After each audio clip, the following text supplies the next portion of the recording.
एक बूढ़ी माँ की कहानी। घर के बाहर एक टीन की झोपड़ी में रहती हूँ। मेरी बहू को कोई दिक्कत नहीं हो इसलिए मैं घर के बाहर रहती हूँ। बेटे ने थोड़ी मेहरबानी की है तो ऊपर टीन की चादर लगवा दी है। समय समय पर थोड़ा राशन भी दे देते हैं तो मैं अपना बनाकर खा लेती हूँ। मैंने अपने बेटे को कह दिया है कि मेरी वजह से उन दोनों को कोई प्रॉब्लम नहीं होगी, बस मुझे यही रहने दे, इसी घर में मुझे मर जाने दे। मैं बस यही चाहती हूँ। मैं अपने आप को खुशकिस्मत समझती हूँ कि मेरे बेटे और बहू कम से कम मेरे लिए इतना तो करते हैं। मेरा बेटा सुबह 9 बजे नौकरी जाता है और बच्चे भी उसी समय स्कूल जाते हैं। फिर शाम को 6 बजे मेरा बेटा वापस आता है, बच्चे 3 बजे आते हैं। उन्हें आते जाते निकलते देख मुझे बड़ा सुकून मिलता है। मेरे पति के दोस्त जब कई दिनों बाद आए। मेरे पति के दोस्त थे, उनकी पत्नी का भी स्वर्गवास हो गया है। उस समय पर वो हमारी घर पर आया करते थे। उनसे हमारे अच्छे रिश्ते थे। उनका घर हमारे घर से थोड़ी दूर पर था। पैरों से समस्या हो गई थी, ठीक से चल भी नहीं पाते थे। वे बड़े दिनों बाद मेरे यहाँ आए। मुझे उन्हें देखकर अच्छा लगा। उनका हाल भी मेरी तरह ही था। बच्चे अब उनसे भी परेशान थे।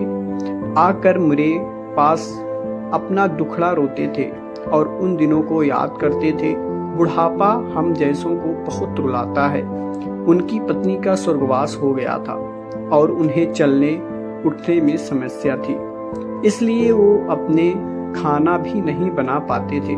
मेरे पास आए तो मैं समझ गई कि यह इतनी मुसीबत में चलकर पुराने दोस्तों को यहाँ चाय और खाने की चाह में ही जाते होंगे।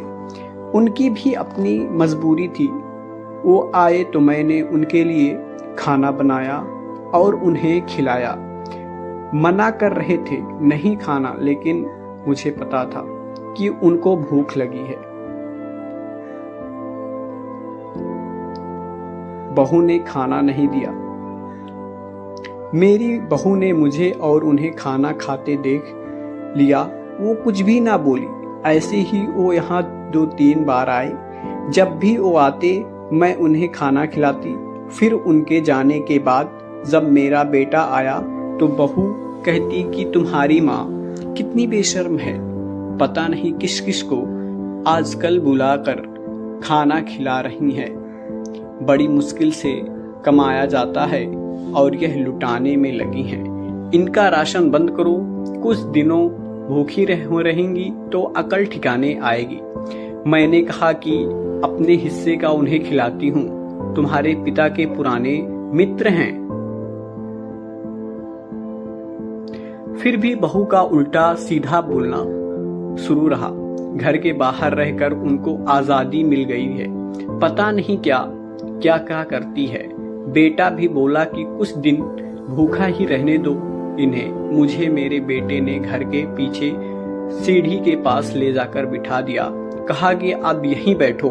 मेरा तो अब आंसू भी सूख गए थे। अगले दिन मुझे खाना नहीं मिला।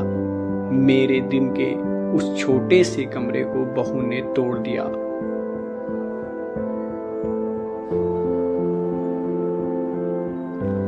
तब मुझे लगा कि अब मैं गलत कर रही हूँ। एक दिन पूरा भूखा रहने के बाद मैंने सोचा कि मैं गलत कर रही हूँ। मुझे अब अपने बेटे के यहाँ नहीं रहना चाहिए और शायद गलती भी मेरी ही है। मेरी ही परवरिश में कोई कमी रही है, तभी तो यह परिणाम आया है। अगली सुबह मैंने अपने बेटों को कहा कि मुझे वृद्धा आश्रम छोड़ आ। अब मैं तुम दोनों को ज्यादा परेशान नहीं करना चाहती हूँ। बहू ने कहा कि एक दिन भूखी रही तो अकल ठिकाने आ गई ना। बेटे के चेहरे पर भी अजीब सी खुशी थी। जल्दी से तैयार हो गया मुझे छोड़ने के लिए। बहू कह रही थी कि आज की छुट्टी ले लो, यही आसपास मत छोड़ आना, कहीं 3 दिन में वापस आ जाए। मैंने अपनी बहू से कहा कि बेटी चिंता मत कर, मैं अपनी नहीं आऊंगी। मैं अपने पोता पोती को गले लगाया। मुझे पता था कि अब मिलना नहीं हो पाएगा। बेटे को भी चाहती थी कि एक बार जी भर के गला लगा लूं, लेकिन वो बोला चलो जल्दी करो। मैंने बहू को कहा कि बेटी अपना ध्यान रखना। मेरा बेटा मुझे छोड़ आया। वहां आकर मैंने देखा कि मेरी तरह कहीं है। थोड़े दिन उदास रहते, फिर सच को स्वीकार कर लेते।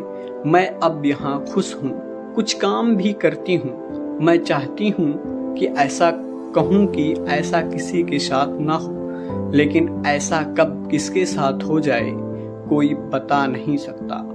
लेकिन माँ बाप को ऐसे समय के लिए भी तैयार रहना चाहिए। बस बच्चों को पाल कर बड़ा कर दो, उनसे कुछ उम्मीद मत रखो। ऐसी ही कहानी सुनने के लिए हमारे YouTube चैनल को सब्सक्राइब कीजिए और वीडियो को लाइक कीजिए।